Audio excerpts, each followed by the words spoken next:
Good afternoon and welcome to today's Cabinet meeting of Melton Borough Council. Members are reminded that we will be using the audio visual system this afternoon, and the meeting will also be streamed live on YouTube. Members are asked to physically raise their hands in the usual way to indicate they wish to speak and to use their microphones when speaking for the benefit of all present. The microphone is live when the red light displays. Please switch mobiles to silent. I will now provide a reminder of the evacuation procedure. In the event of having to evacuate the council chamber, please leave by one of the 6 emergency exits around the sides of the chamber. Please assemble at the far side of the front car park nearest to the park entrance. Officers will be on hand to assist persons who require any assistance. Public recording of the meeting. There is legislation that allows the public to film, record, or use social media at a council meeting. However, this must not be disruptive to the good order of the meeting, nor include any filming or recording of the public seating area. Do we have any apologies for absence? I don't believe so, because we're all present. Thank you very much. Minutes, I'm very happy to move the minutes for the meeting that was held on the 13th of July 2022. I'll look for a seconder. Councillor Graham seconds that. So thank you very much. Any amendments to be made? Moving on, thank you very much. Declaration of interest. I will have my normal one. A personal interest due to being a county councillor, and this is on record for any matter which relates to the Leicestershire County Council. Anyone got any other apologies? Okay, thank you very much. Matters referred, item 4, matters referred from scrutiny committee in accordance with the scrutiny procedure. So consultancy agency use, I now invite Councillor Child, scrutiny chair, to present the report. Following the consultancy agency review, we will move on to the scrutiny report on crime and disorder. Annual update. But first of all, consulting agency, over to you, Councillor Child. Thank you. Thank you, Leader. We looked at consultancy and agency use when it was nice and warm in July, the middle of the heat wave. So it seems a long while ago. The report provides a comprehensive overview of the council's approach to resource management, including recruitment, retention, vacancy management, and the use of consultants and agency spend.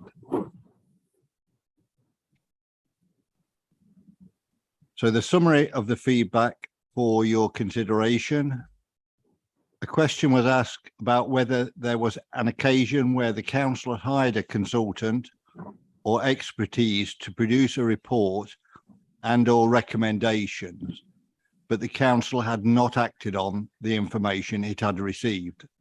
Members were informed that the information advice that the council receives from a consultant or an expert is used in one capacity or another, and that the case studies within the report seek to demonstrate this. Following this point, a member questioned what happens to information that isn't used. A specific example was given in relation to consultancy support to the previous leisure procurement undertaken in 2016-17. Officers were quite clear that the previous leisure procurement had not been realistic in its expectations, a position formally confirmed and accepted by the council 2 years later. The current corporate strategy recognises that consolidation of leisure centres will be necessary to establish a sustainable future, and that significant focus is being given to establishing whether an affordable way forward exists. A further question was whether the council continued to receive consultancy services from the consultant who delivered the Health and Leisure Park presentation in January of this year, as there was concern that the consultant didn't understand the needs or market of Melton. Officers have previously acknowledged and reiterated recognition that the January briefing did not hit the mark, and that this feedback had been taken on board. The consultants involved were part of a wider multidisciplinary team, and the firm engaged were properly procured and remain industry experts recognised across the sector, and who have helped many other councils deliver their leisure centres. As mentioned, the key focus for the engagement currently is answering the fundamental question regarding affordability of future provision. A query was raised as to how much the council had spent on consultants, as it was noted that the figures provided did not include money spent on consultants to create the baseline energy study. Subsequent clarification was provided that the document provided represented a comprehensive overview of the last 3 years, because the baseline energy study was not included, as it wasn't, the expenditure wasn't incurred until this year. A comment was made whether the council needed additional in-house capacity as opposed to consultants. In response, it was highlighted that the council is committed to building the strongest possible in-house team, but there are occasions, as set out in the report, where it represents greater value for money to commission external expertise. It was also noted that the council's spending power is 42% smaller than over a decade ago, and therefore the council has to be extremely innovative at utilising resources and levering external funding, something the officers have been extremely successful in doing over recent years. Finally, a question was raised as to whether the council are receiving value for money in relation to consultancy fees spent on tourism. It was clarified that funding provided to the external provider had been reduced over recent years, and that an in-house resource had been appointed over the last 18 months to strengthen the local provision. It was recognised that the scrutiny committee had identified this was an area of interest for their work programme, and that the committee would consider the issue in more detail actually next week. So that concludes my piece on the costs. Just as a matter of the vacancy costs over the 3 years averaged at around 450,000, and the professional consultancy fees was around a similar figure, 450. So on average, we're spending 800,000 to 900,000 per year over the last 3 years. Thank you.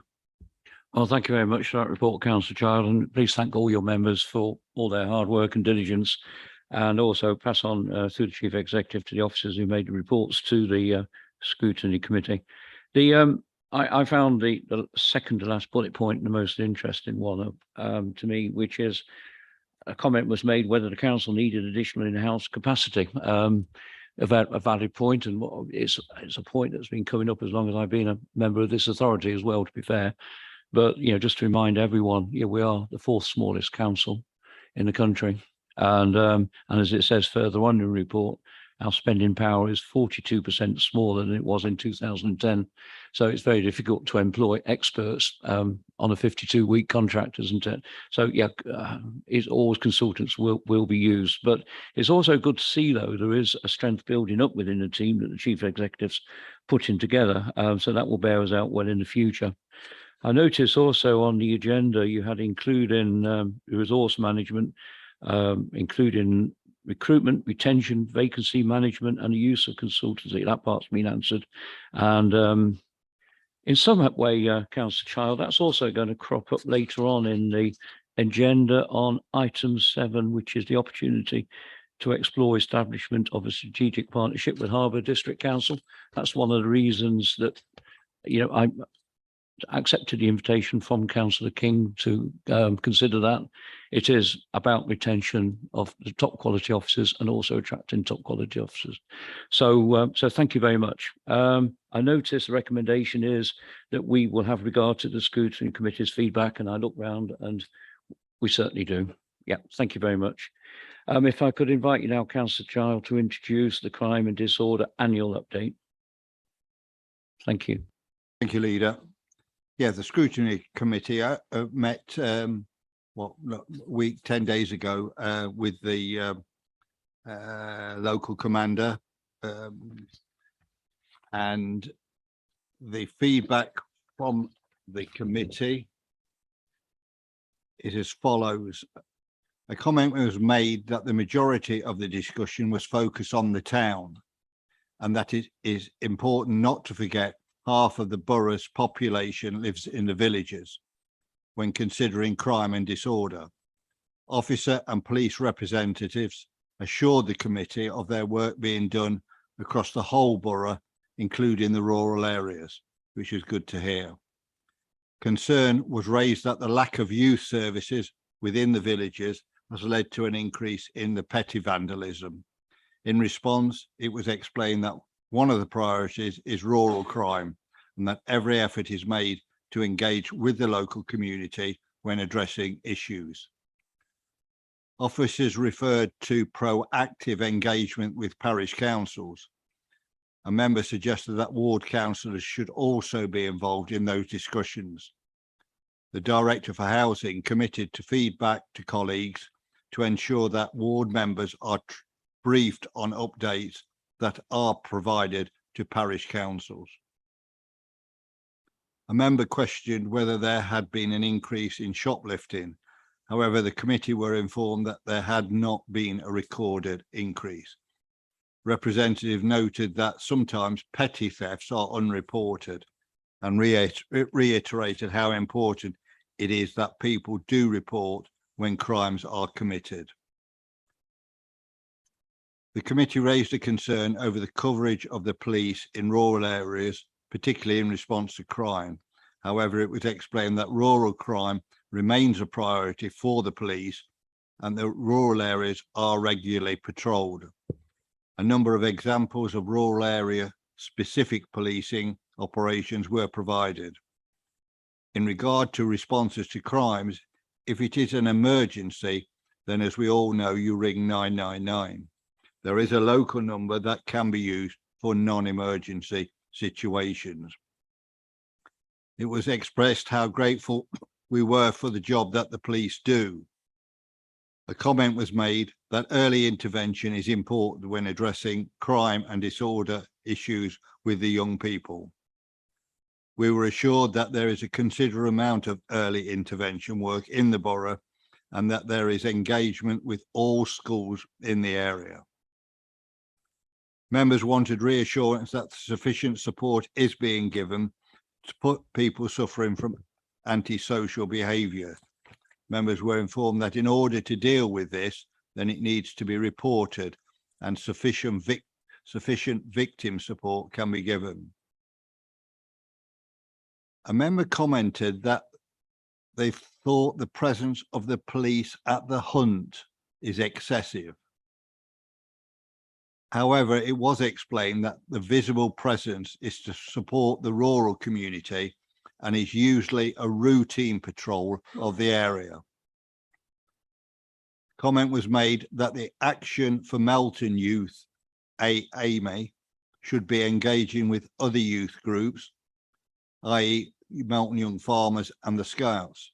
It was explained that AME is in its infancy, and that links with other groups will come as AME grows from strength to strength and learns to communicate with those groups. Members noted that there are a range of groups of young people who would welcome interaction from the police, such as the young farmers.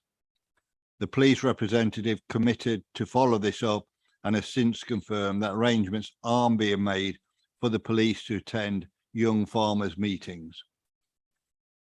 Concern was raised on how the council will practically support prison leavers.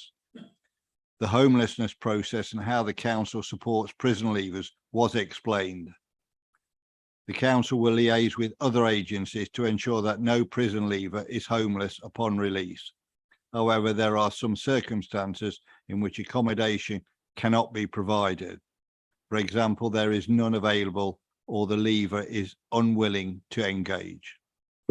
Concern was raised that some victims are not receiving timely updates on what is happening with their cases, and this has left them feeling that no one cares. more updates would be reassuring to these victims. The Director for Housing thanked the committee for the feedback and committed to discuss with teams as the importance of timely communication was recognised. The Scrutiny Committee did thank everyone and the officers for their attendance. And we've got a meeting, a workshop next week when the Police and Crime Commissioner will be present and there to answer the questions. Thank you, Leader. Thank you, Councillor Child. Well, I was going to ask the question, was the Police and Crime Commissioner at your meeting in July or whenever it was now, September 27th? No, he preferred not to be at a public meeting. But he'll be with you next week. Next week. Yeah, Excellent. it's a That's good workshop. news. I'm now going to hand over to Councillor Gray, the portfolio holder for people and communities, to make a comment. Thank you, Mr. Leader. I would like to thank Councillor Child enormously. It was a very efficient, really good, positive meeting. And I think we all learned a lot and benefited enormously from it. A message I really want to concentrate on is the one that adjoins page 20 and 21, which is really, if you come across anything antisocial behaviour or any crime, report it.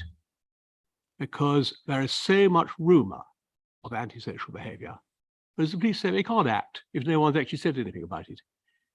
So we've got to get the message out there that actually these antisocial behaviour and other crimes have all got to be reported, and then we can get a clearer picture. And I know from my point of view, that goes slightly against the grain, because it would be lovely to have no crime at all, nobody report anything. But I think, as the Police Crime Commissioner said to me the other day, it's got to be reported, because then we can show what issues we have, and then we can get funding to help deal with it. But that was the main point that I picked out of this. But it, actually, at the end of the day, it was a very good meeting. I look forward to the Police and Crime Commissioner, and I'd like to thank Councillor Child, his committee, very much for laying it on. Thank you. Thank you. Has anyone else got any comment?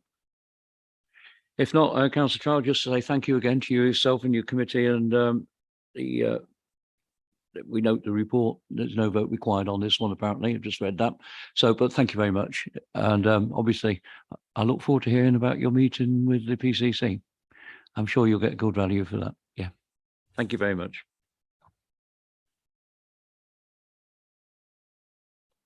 Now we move on to the item 5, the annual complaints report, local government and social care ombudsman, letter housing ombudsman and corporate complaints. The deputy monitoring officer, please, to summarise the report.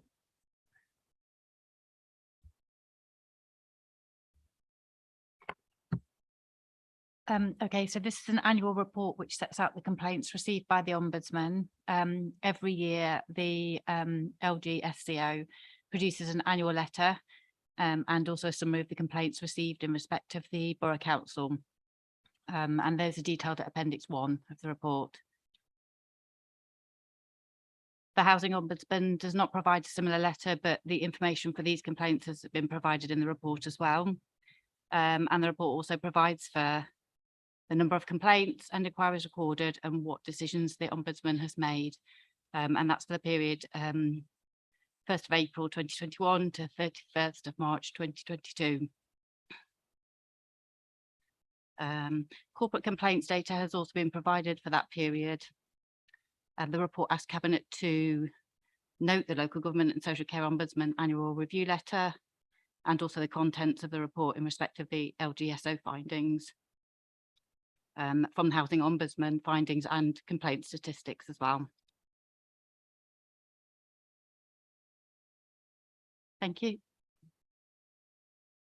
Thank you very much. Just a very brief introduction from myself as well on item 5. It really is one of those one of those reports that pops up annually. It is what it is, really.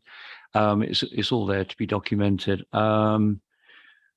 But every year the LGSCO produces the annual letter and a summary of the complaints, and it's all here for those who have an interest, received in respect to the Borough Council. The Housing Ombudsman does not provide a similar letter, but the information for these complaints has also been provided in this report.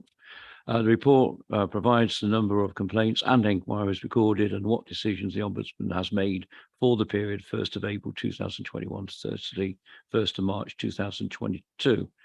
Corporate complaints data has also been provided for the period 1st of April 21 to the 31st of March 22. I'm very happy to move the items at 2.1 and 2.2 under item 5. I look for a seconder.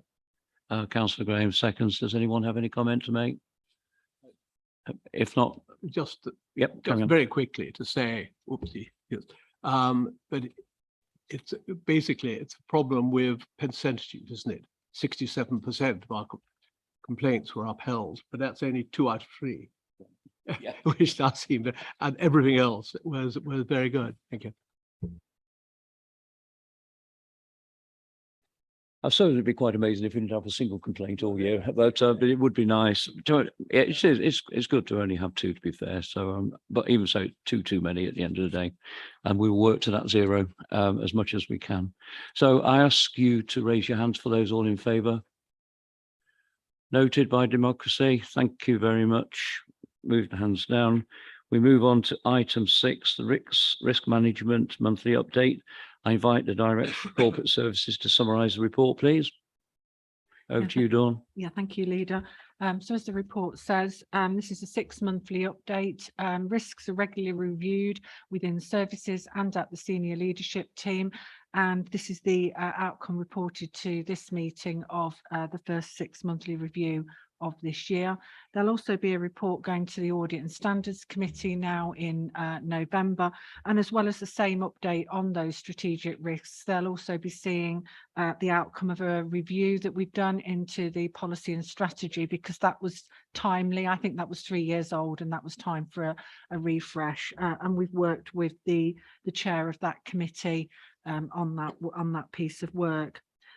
You'll see that you've got all of the risks set out within that corporate risk register in Appendix A, along with the action plan and mitigation that we've got in place for addressing each of those risks. And I won't go through those in detail, but I'm happy to take any questions.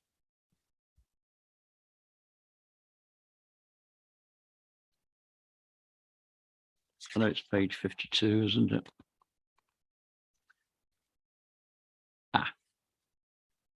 Sorry about this. Okay, moving on. Page 39. Right. Okay. Well, I'm very happy to move the recommendation at 2.1. I'm pleased to note that the internal audit review undertaken in the last year on risk management provide good insurance in terms of our risk management arrangements. With Councillor Pritchett's oversight as chair of the Audit and Standards Committee, there has been a lot of activity in the area of risk management, and I am grateful for his diligence in this area. Risk management is not just the responsibility of audit and standards, however, and this report is essential in enabling the Cabinet to keep up to date with the risk profile and the effectiveness of risk management actions. The risk to the Council's future financial sustainability remains a top risk, and we now see the cost of living risk to communities and businesses, not surprisingly, added to the risk register as a high risk. With the risk of future leisure provision also being dependent on funding availability, as well as the success of the HRA business plan, finances remain a key strategic risk to the Council. On a positive note, however, we must not forget how well the Council managed the pandemic, demonstrating our ability to rise to a challenge, and as such, the risk in this area is now reducing and hopefully will be removed from the strategic register. Obviously, the MND is a risk as well. It's a risk to the County Council primarily. It's well documented. They are £40 million short. Councillor Rushton has been interviewed today, and it's been on Twitter explaining the seriousness of the finance danger to the County Council. The risk on the north and east MMDR is not there for this borough council at all. I'm correct on that. So there's no risk on the north and east. And on the subject of the south, Councillor Faulkner did ask a question: does the 1.8 million, we agreed, is there a risk to that? There isn't on the north and east, and because that only deals with the Melton South, as I call it, the southern extension. And we don't come due for any money at all until the first spade is put in the ground there either. So that's where we are. So I'm very happy to move the 2-1 recommendation. I look for a seconder. Councillor Graham seconds. Does anyone have any comments? Councillor Brown. Yeah, just ask a question, this one to the director. Would it be maybe appropriate as well to also have a discussion prior to the risks being put together with the portfolio holders, and maybe some sort of workshop with either scrutiny or audit? Just looking at it, there's a couple of things coming to my head that probably will be in the next one, but just making sure rather than presenting it, maybe have the opportunity, and it might then mean a more meaningful report with our input into it. It's just a question, really. Yeah. Yeah, I think that's a valid point. I think, you know, the chair of the Audit and Standards Committee will be really pleased to hear you say that. So I think that could be done either through a cabinet briefing, for example, collectively, or you could talk to your relevant director and talk about those risks in a portfolio holder briefing. So and it might be appropriate as well for you to maybe as portfolio holders to understand what's on the service risk register as well. So yeah, we can have a discussion at that at SLT.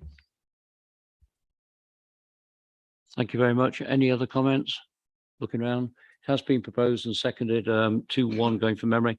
All those in favour, raise their hands, please. Noted by democracy. Thank you very much. Move on to item 7 now, the opportunity to explore establishment of a strategic partnership with Harborough District.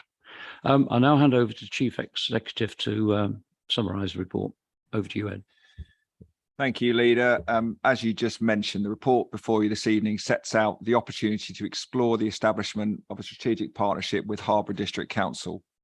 Following the retirement of their former Chief Executive in February, Harborough have undertaken a review into senior management options, and in June they agreed to explore the potential benefits of a strategic partnership. As part of this, they've undertaken an assessment of neighbouring councils as potential partners. Having undertaken that review, Harborough have identified Melton Borough Council as their preferred partner, and on Monday this week, their cabinet formally confirmed their intention to explore this with us and to develop a full business case for consideration of their council meeting in December. The report before you this evening is an opportunity for Melton's cabinet to consider whether you would like to make a similar commitment. If the recommendations are accepted, the report sets out the way in which the business case will be developed. It will need to provide a comprehensive and robust assessment of potential opportunities, benefits and risks across a range of factors, including, amongst other things, the potential to work jointly on shared priorities, share skills and capacity, and improve organisational resilience. It will also include wide engagement across both organisations and with stakeholders, with a view to being considered by our cabinets and councils in December. Thank you, Leader. Thank you very much, Chief Executive. First of all, I'm very happy to move the recommendation on page 54, 2-1 and 2-2. Just a few, obviously a project like this deserves a few words. First of all, I do have to emphasise to everyone, this is not a merger. So let's make that one clear straight away. But working with other councils is nothing new. We have great relationships with all Leicestershire districts and already share a number of services with them. We have, though, over the last 18 months had an increase in focus on working with Harborough. Given the trust and strong relationships that exist between senior members and senior officers, and given that we share common challenges and opportunities as rural districts, I'm therefore delighted that following their review that they have identified Melton Borough Council as their preferred partner, as it certainly feels like a good fit to me. And I believe it's an opportunity we should explore further. Clearly, any decision to enter strategic partnership is significant, and I firmly endorse the recommendation to develop a detailed business case with wide engagement so we can all fully understand the implications before deciding to proceed. The initial assessment is, though, compelling, with another number of potential benefits I am keen to explore further. Both Harborough and Melton, as rural market town economies, share a number of common characteristics. whether that is an aging population, access to services, or challenges related to digital and transport connectivity. These are things we could work jointly together on, reducing duplication and helping us to do more and improve our impact. By working together, we could create a stronger, more united voice for East Leicestershire, something even more vital following the recent devolution deal for D2N2. By working together, our teams could share learning and good practice, creating opportunities for new experiences and development, helping us both attract and retain the strongest possible team. And ultimately, by working together, we could share capacity and increase resilience, helping to improve the quality of services to our residents. These things obviously need to be tested, which is what the business case will do.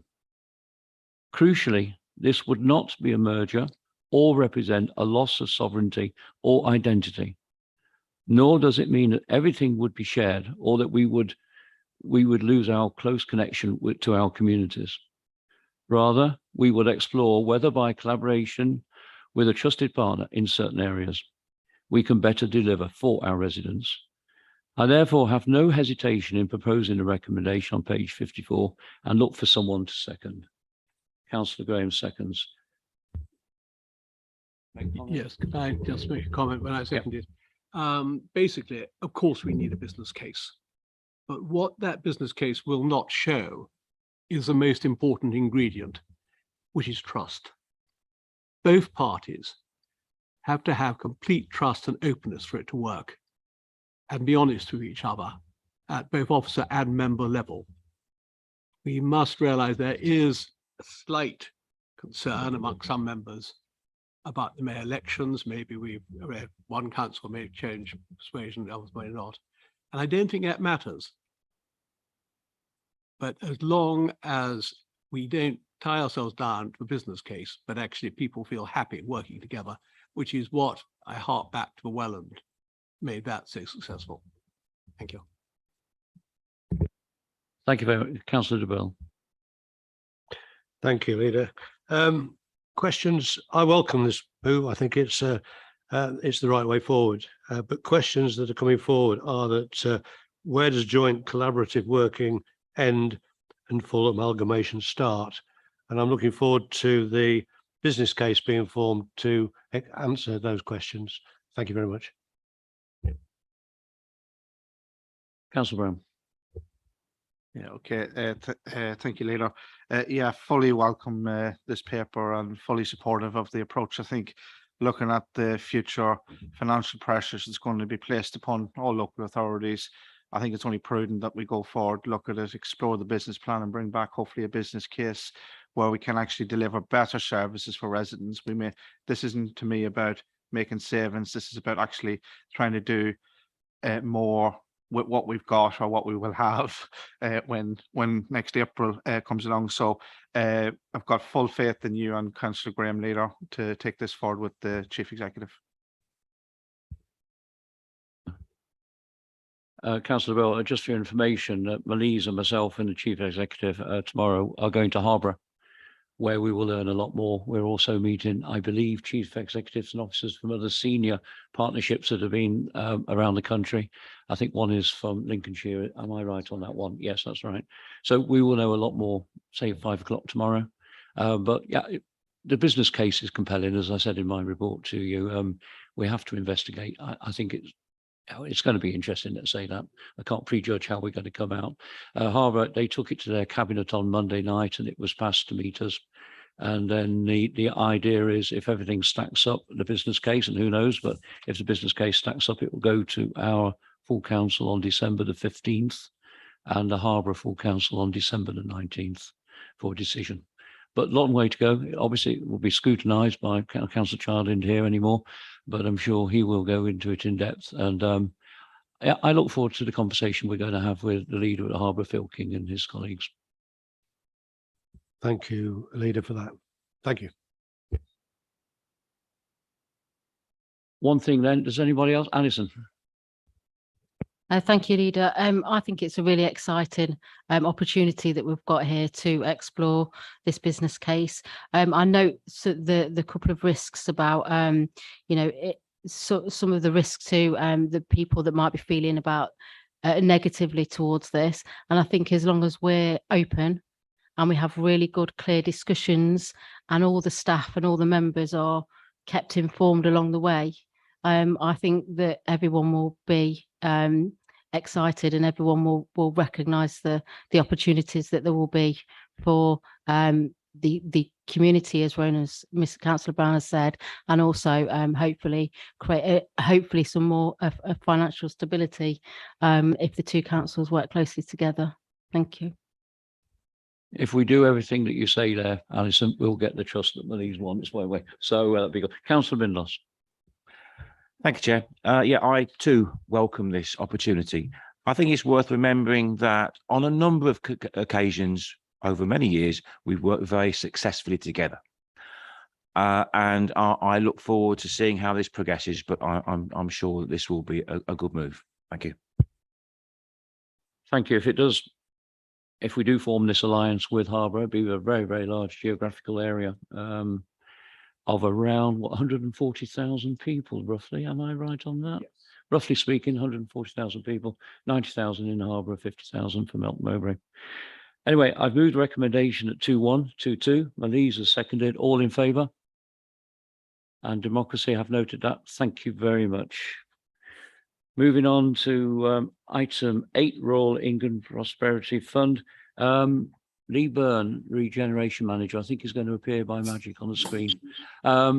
Lee, if you could summarise the report, please, on Royal England Prosperity Fund. Absolutely. Thanks, Chair. So the Rural England Prosperity Fund was announced on the 3rd of September. It essentially seeks to build upon the UK SPF support that we've received to date, predominantly for rural areas, and to meet the needs and challenges faced by rural areas. We have received an allocation of £400,000 to split between kind of supporting business, community, and also our wider rural communities. The allocation is for the whole of Melton, including the town. Melton is viewed as a rural hub town because it has a population of 30,000. So community groups and businesses within the town itself would also be considered eligible for this. In regards to how we are going to develop it's an addendum to the UK SPF, but how that will be submitted is that we'll look to build upon the evidence base that we've created to date. Once we've developed that draft, we will give stakeholders and partners an opportunity to feedback on that, just to make sure that they're happy with our proposed direction of travel, with a view of getting the addendum submitted to DEFRA by the deadline of the 30th of November. Once we've done that, we're expecting to hear an outcome on that around January, February of next year, with the intention to start the programme as of the 1st of April 2023. All in all, very, very positive news story for the area. This is specifically around capital investment. So it's for things that will support growth in the economy and support rural groups to access local services, or to improve quality of life amongst our local communities. We have a fair amount of discretion in regards to, within the national criteria, how we want to refine that locally, and that will be part of the process that we look to do over the next 6 to 7 to 8 weeks. There are a couple of risks associated to this. One of those in regards to the significant responsibilities that are placed upon us in regards to this programme as the accountable body for the delivery in Melton, and we'll be working internally with relevant teams such as legal and finance to mitigate those risks and put processes in place to ensure that we deliver against those responsibilities. As well as that, there is a resource risk. Obviously, as you'd expect, schemes of this size require additional resource to deliver. As of this moment in time, and this will be something that we continue to push upwards nationally, there has been no administrative allocation attached to this £400,000. DEFRA are asking us to utilise our UK SPF admin allocations, which, if members will recall, was deemed insufficient for the delivery of UK SPF in itself. So that is a particular challenge we're facing at this moment in time. In relationship to that, some of the mitigations that we're looking to put in place is we are currently having discussions with our neighbouring local authorities around potentially pooling resources to enable us to bring in additional capacity across those local authority areas to support delivery and ensure that we meet the requirements that have been placed upon us by DEFRA and national government. So that's a whistle-stop tour through the paper, Chair. I'm happy to take any questions if members have any. Thank you very much, Lee. I now hand over to Councillor Binlos, the portfolio holder for Growth and Prosperity, to move the recommendation. Thank you, Chair. I think it's always nice, isn't it, when we have good news things. And I particularly like it. It is good to be able to start on something that's good news. And I think this Rural England Prosperity Fund is most definitely that. And in many cases, Lee's already said, Melton Borough Council, as we know, has been allocated 400,000 from the Rural Prosperity Fund. The fund works as a top-up to the UK SPF funding. And we now need to understand how, as Lee has already said, to best build and submit our successful application for this money. Firstly, though, obviously, again, as Lee said, this is a capital grant, and I think it's important remembering that, and therefore it doesn't include any revenue element at all. The geographical area to be considered is the wider town, but obviously we can include the town as well as the borough, as it has less than 30,000 residents within it. The fund sets out to support and provide funding for two elements: supporting rural businesses, such as farm diversification. It also supports the empowerment and the cohesion of rural communities.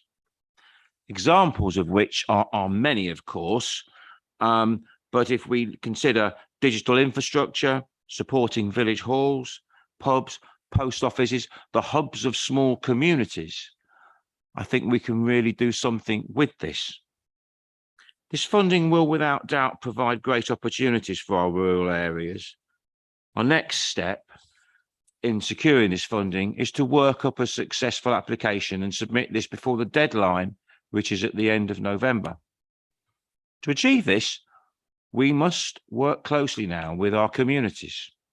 We need to speak to our stakeholders, our partners, members within those communities, and with everybody from within Melton's rural hinterland. By doing this, we can develop a successful application that addresses the needs of our borough, enabling us to demonstrate a credible and a meaningful strong bid. I would just finish by saying, and I think, you know, we've all had this, this is an allocated amount of money, just like the UK SPF is. It isn't money that we've got in the bank at the moment. We're aware of that, but I think it's worth just making that point plain. We haven't got that money just yet. As Lee said, that's probably going to be the beginning of the next year before that comes up to us. Thank you.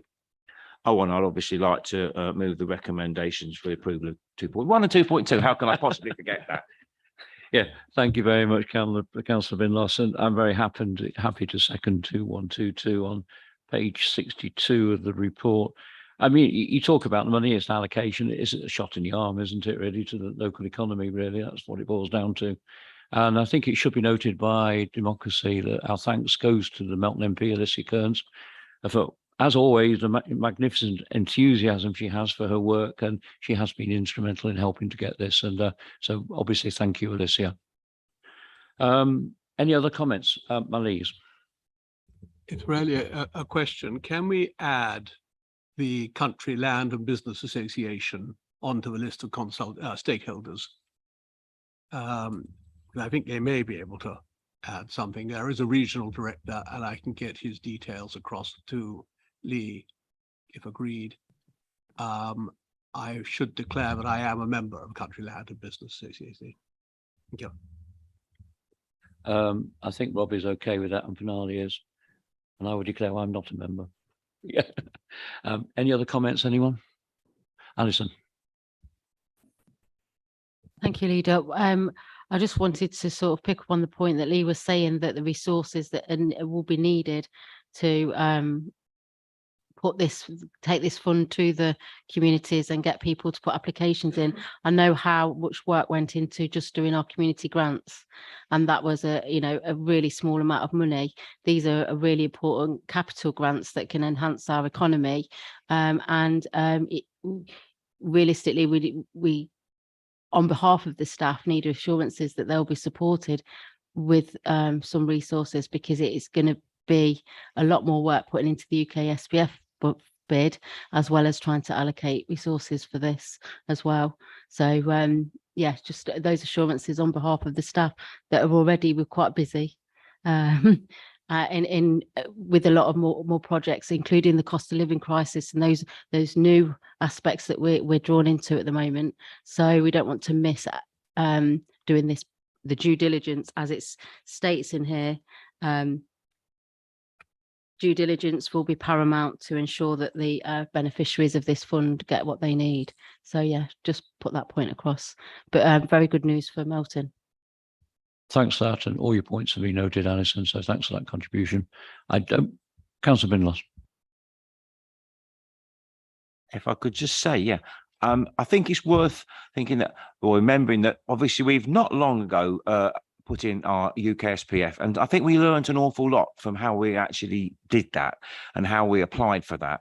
And I'm quite sure that the mechanisms that we used for that and the pitfalls as well that we found from that will be well learned and remembered, and we will take that forward with this particular application as well.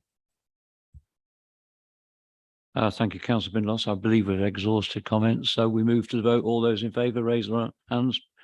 Democracy have noted that. Thank you very much. Moving on to item 9, housing management policies. I now invite the Tenancy Service Manager to summarise the report, please. Okay, it's me doing it on behalf of the service leader. So housing management policies are another really key component in our housing improvement journey. And you will see our team come regularly to Cabinet over the next few months with a range and a suite of housing management policies as we bring them forward, as we absolutely need to do as an effective and responsible landlord. Obviously, that's really important to make sure that we can really stand by those commitments, deliver high quality homes and the services that go with them, and also to demonstrate compliance with those statutory and regulatory requirements. That also helps us to provide clarity for our customers and critically for our staff, not only in having those policies in place, but in how to implement them robustly and consistently as well. So the report before you this evening presents 3 policies. And as I say, there are a number of others that are under review or in development, and I'm sure the portfolio holder will be the first to say that we look forward to the rest of them coming through in due course. The 3 in front of you this evening are our tenancy management policy. And quite simply, this just really focuses on ensuring there is clarity about how we manage our tenancies, how we support our tenants to conduct themselves within their tenancies, and how we deal with any issues that might arise. And really critically here is around clarity for both tenants and staff in some of the legal bits that go with managing those, for example, succession of tenancies and mutual exchanges. The second one then linked to that is a specific policy and process around mutual exchange. So again, in terms of a simple definition, this is when 2 or more council tenants swap or exchange their homes. And there are some key elements of this policy. One being the requirements for a mutual exchange process. There are certain things that need to be in place to enable that to take place. Also criteria for when we might refuse a mutual exchange to take place, also within our gift to do so if the criteria are not met. And then how to request a review if indeed that is the outcome, and having that clarity is really key, not only in managing that particular tenancy, but also in resolving any complaints that might arise. The third one is just to make sure that we have a decant policy in place, so that if we do have any customers that are required to temporarily vacate their properties to allow us to do some major works, that there's a really clear process for what that looks like, how we'll manage that, and how we support people through that. So I'm really pleased to bring these forward. When these housing management management policies are approved, we will start to upload them to our website. So there will be a library of policies that our customers can access readily. And that will be a really key part of being able to demonstrate to the regulator that we're being really transparent with the work that we've got in place. Just for your information, the next suite of policies that you will start to see over the next few months will relate to antisocial behaviour, income management, how we engage with our customers, and also how we deal with some of our matters such as fencing and estates and things like that. So I'll stop there and hand over to the portfolio holder. Thank you. Thank you very much, Michelle. So I hand over to Roland Brown, the portfolio holder for Housing Landlord Services, to move the recommendation and provide any further introduction to report. Over to you, Roland. Thank you. Yeah, yes, Leader. Happy to move the recommendations into, and that's obviously 2.1, which is 2.11, 2.1.2 and 2.1.3. Just not going to say too much, just really, it's just good to see these documents coming forward. And actually we'll have structures and processes in place that ever within the future, if there's changes or political changes or senior leadership changes in management, that basically anybody coming in can pick it up off the desk and actually know what to work with. The other thing just to mention is that we had a great presentation the other night from officers around the asset management improvements on the Northgate housing system, but also these policies are linked into that. So basically what's written here is what officers will follow in the systems that they're using, which my recollection is I don't think this council's ever done. So credit where credit's due to the officers once again for taking the lead on this. So happy to move the recommendation. Thank you very much, Councillor Brown. And I'm also happy to second the recommendations on page 70, 2.1, 2.11, 2.12 and 2.13. Yeah, they are the same, just checking out as in the paper. First of all, I'd like to thank Doug Stodder, who's with us. The author of the report, as I understand, Doug. So thank you very, very much. And also Alison, to you. Thank you, both of you. It's a very strong report. Believe it or not, I have read it all, every single word. And it is a strong report. And just like I say, full of admiration. The housing service is doing.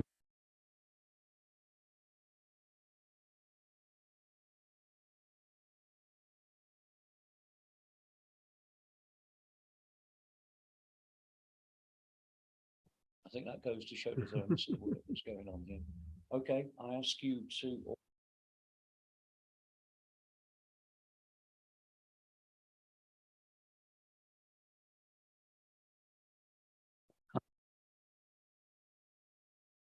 It's on now anyway. Okay, well, that brings us to the close of the meeting. So thank you very much to Democracy for all the hard work they do. And thank you to the officers and also members of the Cabinet for turning up. And also thank you for those of you on YouTube who watched us. See you next time. Bye.